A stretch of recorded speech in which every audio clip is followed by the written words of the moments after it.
Oke. Baik, selamat siang pemirsa channel Aceh Susanto yang dulu kita kenal dengan channel jalan-jalan. Nah, sekarang ini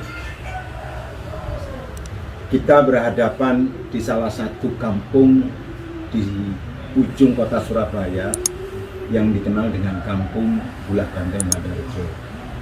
Dan pada saat ini bertepatan saya bertemu dengan Ketua RW 3 Bulak Banteng Bandarjo dengan alasan, dengan catatan semoga apa yang nanti kami perbincangkan ini sedikit banyak memberikan perhatian kepada pemerintah, terutama pemerintah kota, pemerintah daerah, provinsi, maupun pemerintah pusat. Nah, baik pemirsa, saat ini saya berhadapan dengan Ketua RW. Selamat siang Pak. Saya dengan Pak Priam Setiardi Kusuma. Ya, informasi saya dapat informasi dari warga setempat bahwa Bapak adalah Ketua RW 3 kampung yang dinamakan Kampung Tempo dulu. Ya, dengan catatan sementara ini yang saya dengar di publik bahwa kampung ini diklaim oleh salah satu instansi. Dan saya ingin tahu Pak, kita bincang-bincang secara kekeluargaan bahwa apa sih maksudnya, apa sih tujuannya. Nah, sebagai awal dari ini semua, saya coba menyampaikan bahwa permasalahan Bapak ini kalau saya baca dari teman-teman Kampung Bulak Banteng Bandarjo mulai dari tahun 2010 kejadian ini, dan TNI Angkatan Laut kalau kita boleh tahu karena suratnya bisa kita baca, ya kan. Cuman permasalahannya kalau kita menyebutkan TNI Angkatan Laut kok kelihatannya parah sekali dan tidak etis gitu. Kalau saya juga mengatakan umum, intinya juga mereka pakai inisial namanya TNI Angkatan Laut. Nah, apa yang dimaksud seperti itu? Mereka mengklaim, yang saya tahu dan saya baca, bahwa Kampung Bulak Banteng Bandarjo ini adalah milik mereka.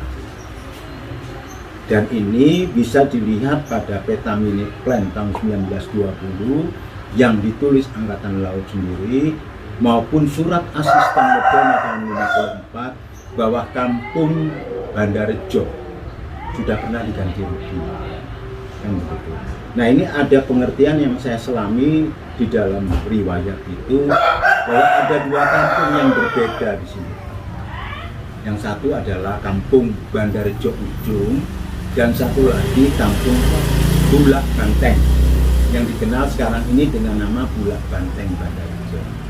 Mohon izin Pak RW, dan ini merupakan salah satu aspirasi yang mungkin bisa dibawa secara media ini kepada Bapak Presiden Republik Indonesia yang kita kenal dengan Bapak Insinyur Joko Widodo. Baik Pak, tolong saya diberikan sedikit gambaran, terus kemauannya masyarakat itu apa, monggo saya disampaikan. Terima kasih kesempatan yang diberikan kepada kami. Selamat siang pada para pemirsa channel Susanto. Mudah-mudahan channel ini nanti bisa ditonton oleh para pejabat baik itu pemerintah kota, provinsi maupun pusat. Di samping itu juga mudah-mudahan bisa disaksikan juga oleh Bapak Panglima TNI, Bapak Indika Dasar, dan juga Bapak Presiden Republik Indonesia Bapak Insinyur Haji Joko Widodo. Kami di sini dan kami jelaskan di sini bahwa terkait masalah pengeklaiman dari TNI Angkatan Laut kepada Kampung Bulak Banteng Bandarjo itu sebenarnya berawal dari surat TNI AL dalam hal ini Lantamal 5 yang ditujukan kepada pemerintah Kota Surabaya, di mana di dalam surat itu menyebutkan bahwa Kampung Bulak Banteng Bandarrejo sudah pernah diganti rugi dan sudah diminta untuk direlokasi supaya kampung ini bisa sesuai dengan apa yang ada di dalam berkas-berkas TNI AL. Nah, setelah kami pelajari, ternyata di dalam berkas TNI AL itu terdapat beberapa kejanggalan, Bapak. Salah satunya adalah dasar yang diajukan dalam surat tersebut yang terdiri dari 4 dasar, yaitu yang pertama surat asisten Mudono Nyamplungan, yang kedua peta minute plan tahun 1920, yang ketiga Statblad 159, dan yang keempat adalah GS 41, 42, 43. Nah, dari keempat dasar itu satu persatu kami mencoba mengupas apa aja yang menjadi sasaran dari surat yang diajukan sebagai dasar dari pengklaim Angkatan Laut. Yang pertama adalah asisten Mudono Nyamplungan. Di dalam asisten Mudono Nyamplungan itu disebutkan bahwa Kampung Bulak Banteng Bandarrejo sudah diganti rugi beserta bukti tanda tangan dari 114 warga Bandarrejo. Nah, di situ setelah kami teliti lagi surat tersebut, ternyata yang dimaksud Bandarrejo itu adalah Bandarrejo di sekitaran bandaran dan di sekitar lapangan Nasir Prehendrik. Itu tersebut di surat mereka, di surat TNI AL itu, bahwa Kampung Bandarrejo di sebelah utaranya ada sebuah kampung yang bernama Bandaran dan di sebelah timurnya ada lapangan Nasir Prehendrik. Sedangkan di kampung kami itu adalah wilayah yang mayoritas tambak bandeng, tambak udang, kalau musim kemarau digunakan sebagai tambak garam. Sehingga dapat kami simpulkan bahwa yang dimaksud Bandarrejo di surat TNI AL itu bukan di sini, tetapi di daerah Tanjung Perak. Itu bisa kami buktikan dengan melihat peta lama Van 3D tahun 1905. Di situ sangat jelas sekali ditunjukkan ada sebuah kampung yang bernama Bandaran dan lapangan Nasir Prehendrik. Ternyata letaknya memang di daerah Tanjung Perak. Terus yang berikutnya asisten Mudono Nyamplungan, di situ disebutkan bahwa di situ ditulis telah ditandatangani oleh asisten Mudono Nyamplungan. Sedangkan di tahun 54 yang surat Mudono Nyamplungan itu kami bukan ikut Kawedanan Nyamplungan, tapi kami ikut Kawedanan Sukolilo. Dari kedua permasalahan itu kami akhirnya dapat menyimpulkan bahwa ini yang dimaksud dari surat TNI AL bahwa Bandarrejo sudah diganti rugi itu bukan di kampung kami, melainkan di kampung yang berdekatan dengan Tanjung Perak. Terus yang kedua adalah dasar peta minute plan tahun 1920. Di situ setelah kami baca tersebut nama Bandarrejo Ujung. Nah, ketika tahun 1920 itu yang dimaksud Bandarrejo Ujung, yang dimaksud ujungnya itu adalah kawasan, yaitu kawasan Ujung Galuh waktu itu. Nah, itu sekarang bernama Tanjung Perak dan itu juga ada dan terbukti di peta lama Surabaya bahwa ujung yang dinamakan ujung itu letaknya di Tanjung Perak. Sedangkan dari pihak TNI AL dalam hal ini Lantamal itu mungkin menafsirkannya yang dimaksud ujung itu adalah kelurahan. Nah, kelurahan ujung itu memang letaknya di sebelah kampung kami memang. Tapi pada tahun 1920 itu kan belum terbentuk sebuah kelurahan. Makanya kami simpulkan bahwa yang dimaksud Bandarrejo Ujung itu adalah ujung kawasan, yaitu letaknya Tanjung Perak. Terus yang ketiga adalah Statblad 159. Nah, Statblad 159 itu juga letaknya bukan di daerah kami, melainkan di Tanjung Perak. Memang waktu itu 159 memang di Selat 159 memang letaknya di sana. Dan itu pun juga sudah diberi keluasaan oleh negara agar supaya diajukan perubahan peruntukannya itu sampai tahun 1980. Tapi sampai tahun 1980 tersebut masih belum diajukan ke negara, sehingga tetap 159 letaknya tetap di sana dan juga bukan di daerah kami. Terus yang keempat adalah GS 41, 42, 43. Itu setelah kami telusuri di Dinas Pertanahan Pemerintah Kota, Dinas Tanah dan Bangunan, itu ternyata di dalam arsip di Dinas Tanah dan Bangunan itu tidak ada GS 41, 42, 43 di wilayah kami. Nah, maka dari itu kami mencoba menjelaskan dan memaparkan terkait masalah surat-surat yang ditujukan ke pemerintah kota untuk merelokasi Kampung Bandarjo adalah salah alamat, bukan di daerah kami. Intinya Ya. di situ. Baik, terima kasih. Saya menyampaikan berikutnya sebagai tindak lanjut untuk membela diri masyarakat, bukan bicara hak, tapi bicara kemanusiaan. Memang beberapa saya sudah mempelajari dan membaca semua yang dimaksud. Saya tanya kepada Pak RW ya, terkait dengan permasalahan yang diklaimnya bahwa kampungnya milik TNI Angkatan Laut. Ya, sampai sejauh mana Pak RW bersama masyarakat ini menyampaikan aspirasi salah alamat ini kepada pemerintah terkait. Ya. Kalau saya membaca, dan saya melihat, mulai tahun 2010 itu warga masyarakat bersama pengurus kampung itu sudah mengajukan suratnya kepada wali kota Surabaya, kepada gubernur, mungkin juga sebagian hanya persurat karena keterbatasan kemampuannya, ya. Sehingga mereka hanya mengirim surat. Tapi tampak gencar-gencarnya yang saya baca itu mengikuti surat yang dikirimkan tahun 2015, sehingga saya melihat dan dapat kabar bahwa masyarakat Kampung Bandarjo ini sudah sampai ke istana. Nah, di istana itu saya ingin tahu, ingin kejelasan, sampai nemui siapa di sana.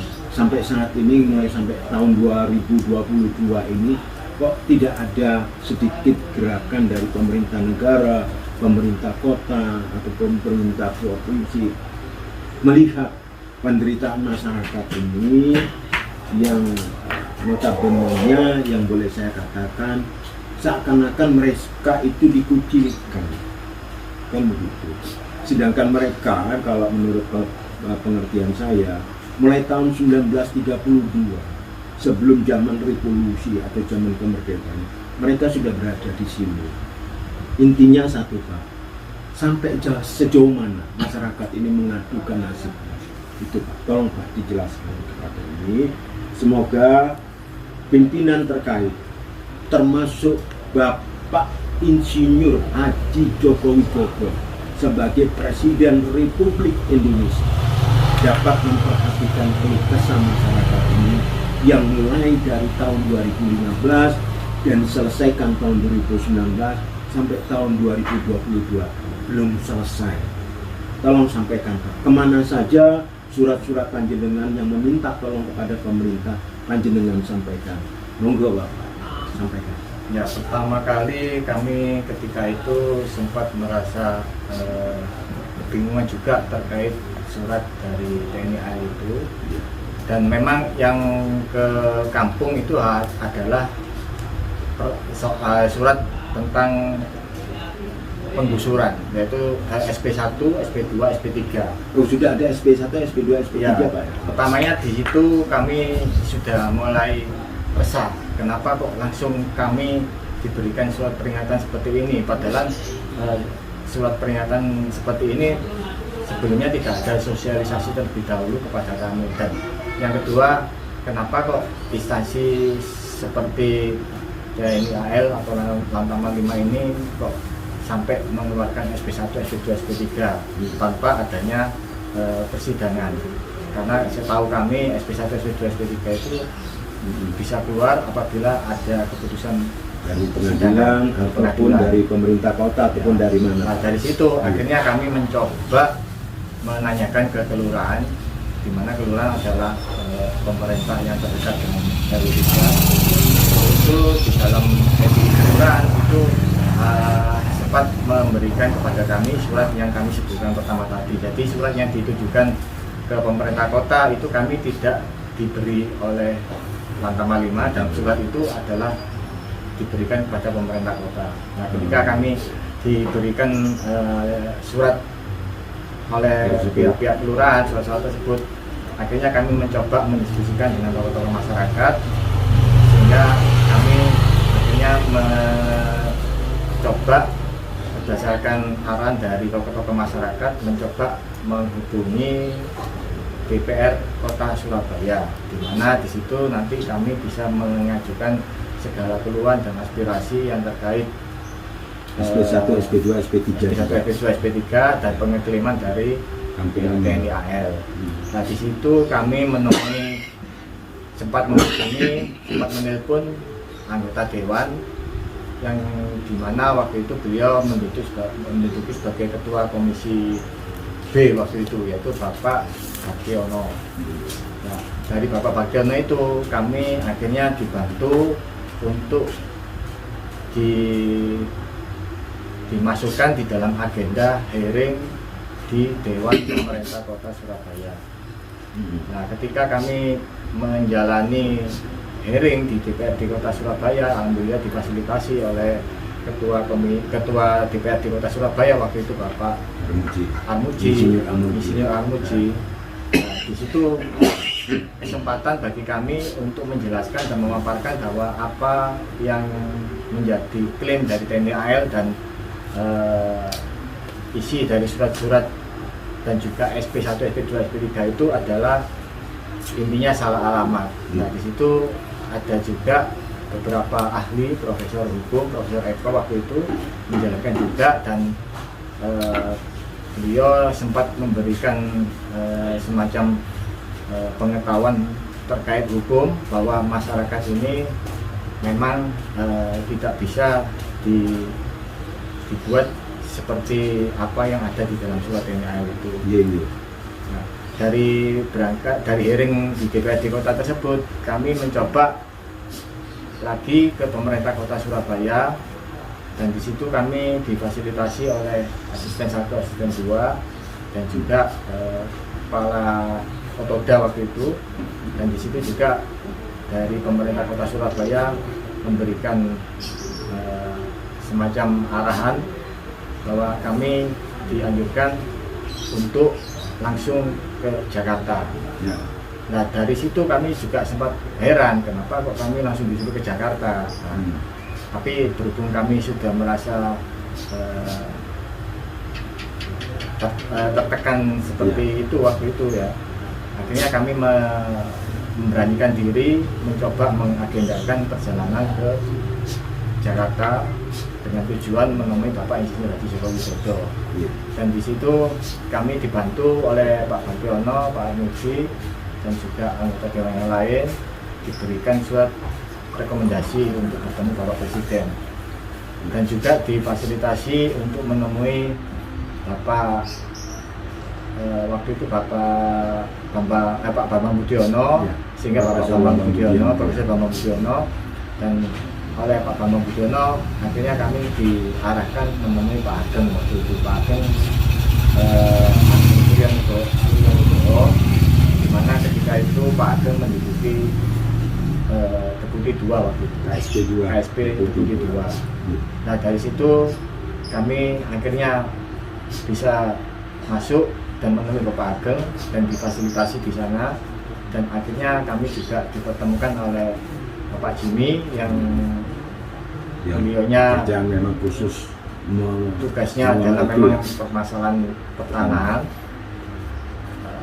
Dari situ kami sempat ditegur juga waktu itu, kenapa kok bapak-bapak ibu-ibu yang sudah diganti rugi ini mau minta apa lagi kok sampai datang ke Jakarta lagi. Nah, kami sempat heran, tapi kami mencoba menenangkan diri dan memberikan pemaparan bahwa apa yang diklaim TNI AL itu adalah salah alamat. Akhirnya oleh KSP alhamdulillah dipelajari dan beliau waktu itu berjanji akan segera diproses. Tapi memang beliau menyebutkan berkas-berkas yang terkait masalah konflik agraria ini sudah mencapai 500. Ya, akhirnya kami disarankan untuk sabar menunggu. Ya. Jadi apa yang dimaksud oleh warga masyarakat Bendara Bejo ini terkait dengan kekuatan pengurus ini, bahwa pengaduan keluh kesah masyarakat ini sudah disampaikan ke Jakarta. Ya. Nah, mungkin yang saya dengar dari teman-teman warga itu bahwa tahun 2019 panjenengan menemui Jakarta. Di sana sampai duduk di KSP 1, di KSP 2 dengan catatan juga melalui tata usaha negara. Suratnya sampai sampaikan ke sana. Kemudian sampai minta rekomendasi dengan sekretaris negara di sana kan. Dan suratnya panjenengan letakkan di KSP 2 Deputi 2 dan KSP 1 Deputi 1. Nah, pertanyaan saya, hasil yang panjenengan dapat dari apa yang panjenengan usahakan tahun 2019 itu Pak, sampai sekarang bagaimana Pak? Dan tujuan saya ke sini menemui panjenengan ini agar apa yang menjadi penderitaan rakyat, apa yang belum terselesaikan, apa yang diminta oleh rakyat masyarakat Bendara Bejo ini biar didengar, biar dilihat oleh pimpinan tertinggi Republik Indonesia yang kita kenal dengan Bapak Insinyur Joko Widodo. Tolong Pak disampaikan hasil apa ketika sampai di Jakarta tahun 2019, apa yang sampean dapatkan dan apa yang ingin sampean sampaikan ke Presiden terkait dengan sampai saat ini. Kalau saya melihat di depan, gerbangnya itu jalan utama Bendara Bejo itu dipagar atau ditutup oleh TNI Angkatan Laut, sehingga mempersulit aktivitas ekonomi masyarakat. Yang ini yang ingin saya sampaikan kepada Bapak. Silakan Pak untuk disampaikan agar mereka-mereka yang duduk di atas sebagai pimpinan rakyat itu sadar bahwa masih ada masyarakat yang terbelakang, masih ada masyarakat yang ditindas dengan hal-hal yang semestinya tidak boleh dilakukan oleh aparatur negara. Monggo Pak, sampaikan. Ya, setelah dari Jakarta tersebut, kami mencoba menunggu sesuai arahan dari KSP. Nah, ketika kami menunggu, akhirnya kami putuskan untuk kembali ke Surabaya pulang. Ya. Itu bulan Februari. Dan 2 bulan berikutnya muncullah undangan dari Kementerian Polhukam waktu itu untuk menghadiri rapat koordinasi terkait permasalahan Bendara Bejo. Akhirnya kami datang dan lokasi rapat tersebut kebetulan di Surabaya, di Hotel Maksam, ya, dan dipimpin oleh Bapak Jenderal Yosef Kuku dari Kementerian Polhukam. Dan di situ hadir pemerintah kota dan diwakili asisten dan bidang hukum, juga Lantama 5, pemerintah provinsi dan Dinas Direktorat Kekayaan Negara dan juga BPN. Nah, di situ kami dicoba untuk memahami apa yang menjadi pengajuan dari Lantama 5. Dan di dalam rapat itu kami sepertinya akan diarahkan untuk direlokasi. Nah, sedangkan kami sudah menjelaskan bahwa apa yang ada di surat TNI AL tersebut adalah salah alamat, dan kami juga berusaha berjuang sekuat mungkin untuk bertahan. Itu sudah kami sampaikan kepada pimpinan rapat, dan alhamdulillah dari pimpinan rapat juga sudah memfasilitasi kalau seandainya masyarakat mau bertahan, ya monggo nanti kami ajukan, kami laporkan ke Bapak Presiden waktu itu. Nah, terlepas dari rapat tersebut, Menko Polhukam tersebut terkait permasalahan Bandarjo, itu rapat yang betul-betul perintah dari Kementerian Polhukam atau semacam rapat yang seolah-olah akan mengupayakan supaya warga Bandarjo ini bisa direlokasi. Kami tidak mempermasalahkan masalah itu. Yang penting kami sudah menyatakan sikap, kami akan bertahan sampai kapanpun. Nah, setelah lepas dari rapat koordinasi Kementerian Polhukam tersebut, kami akhirnya menunggu kembali apa yang menjadi arahan dari KSP untuk informasi-informasi terkait proses penyelesaian permasalahan Bandarjo ini. Saya terima kasih.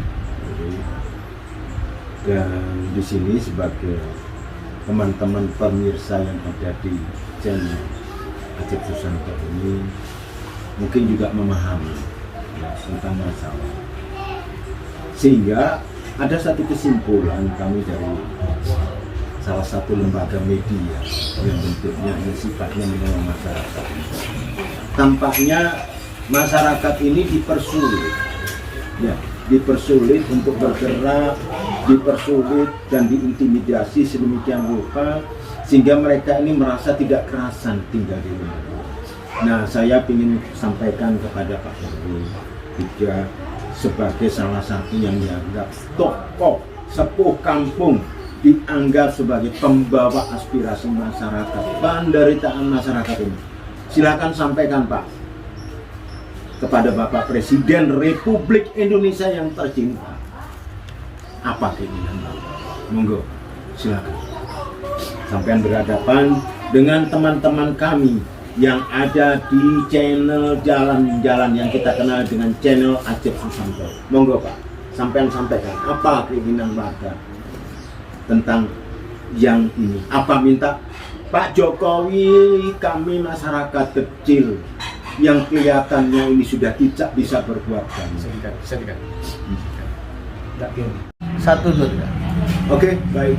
Saya berterima kasih sekali kepada Bapak Ketua RW 3 Kampung Bulak Banteng Bandarjo yang telah memaparkan sekian banyak usaha gerak untuk menyampaikan aspirasi tentang penderitaan masyarakat. Baik pemirsa, jangan lupa subscribe. Nanti panjenengan bisa mengikuti lanjutan dari cerita ini.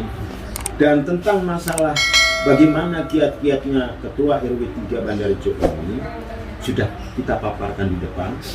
Dan sebagai tindak lanjutnya, saya mengucapkan terima kasih banyak kepada Permisa dan juga kepada masyarakat Bulak Banteng Bandarjo yang sampai saat ini kalau kita membaca dari perjuangan mereka dari tahun 2019 itu sampai saat ini belum ada jawaban apa-apa dari pemerintah pusat, dan mereka tetap menunggu dan menunggu dan menunggu sampai pintu gerbang ini ditutup, sampai aktivitas mereka terhenti, kadang-kadang terhambat karena pintu gerbangnya ditutup. Demikian, nanti kita akan ketemu lagi pada channel yang lain. Saya ucapkan terima kasih kepada Pak RW 3, Pak Priam Setiadi Kusuma, dan kita akan ketemu lagi di channel yang lain untuk mengikuti riwayat Kampung Bulak Banteng Bandarjo ini yang kita kenal dengan nama Kampung Tua di ujung utara kota Surabaya. Sampai jumpa guys. Ayo kita ke sana.